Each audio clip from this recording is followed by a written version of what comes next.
Bonjour, voici les politiciens qui ont humilié le Sénégal, violeurs, faussaires et trafiquants de passeports diplomatiques. Assemblée nationale du Sénégal, refuge des escrocs, des faussaires et des violeurs.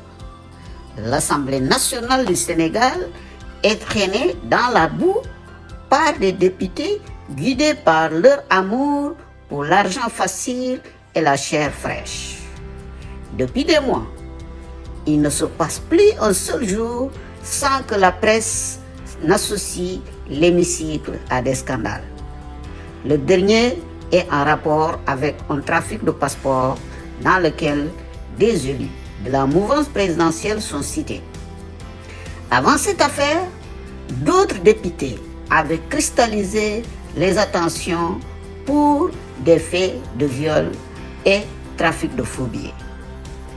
La 13e législature, ce n'est pas uniquement le scandale des passeports diplomatiques dans lequel les députés de la mouvance présidentielle, Mamadou Sall et Boubacar Biaye, sont cités. Même si cette affaire est plus grave, elle n'est pas le premier scandale qui secoue notre Assemblée. En effet, un député de l'opposition a été accusé de viol. Il s'agit du leader du parti des Patriotes du Sénégal pour le travail, l'éthique et la fraternité, PASTEF. Une première dans toute l'histoire politique du Sénégal. Jamais notre pays n'a vu un député en exercice être accusé de faits aussi graves. Cette affaire est aussi au cœur des violentes manifestations du mois de mars. C'est parce que les souteneurs de Ousmane Sonko s'opposaient à ce qu'il aille répondre à la justice. Finalement, il sera placé sous contrôle judiciaire. Après Ousmane Sonko, un autre député est devenu un bandit à col blanc. Seydina Fall, dit Bougazeli, est au cœur d'un trafic de faux billets. Même s'il a réussi à échapper à la justice, une nouvelle vidéo qui circule sur les réseaux sociaux l'accable. On y voit l'ancien candidat à la mairie de Guédiawaye de proposer un arrangement aux gendarmes venus l'arrêter. Et pourtant, il déclarait haut et fort que personne ne pouvait le lier avec ses faux billets. Ces personnes ont un point commun.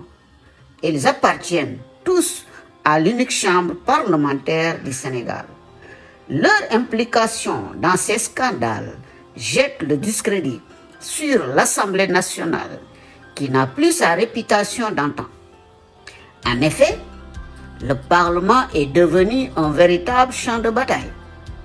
Les députés passent tout leur temps à s'insulter et parfois même ils en arrivent aux mains.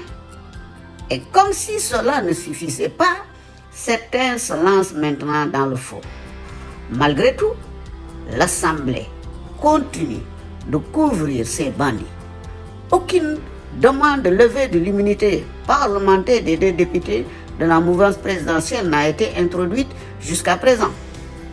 Et la justice continue de traîner les pieds sur cette affaire, contrairement à celle des activistes. De son côté, Sonko va librement à ses activités. Encore, aucun procès n'a encore été ouvert alors que les Sénégalais n'attendent que son face-à-face avec Adji Sarr. De 1960 à 2012, jamais notre Assemblée n'a été aussi traînée dans la boue. Depuis l'avènement de l'ère Macky Sall, les scandales se succèdent. Des députés qui s'illustrent de la pire des manières en toute impunité. Même s'ils bénéficient d'un statut particulier, ils doivent savoir qu'ils représentent le peuple. Et par conséquent, ils ne sont pas au-dessus de la loi. La justice doit se saisir de tous ces dossiers et mettre ces personnes face à leurs responsabilités.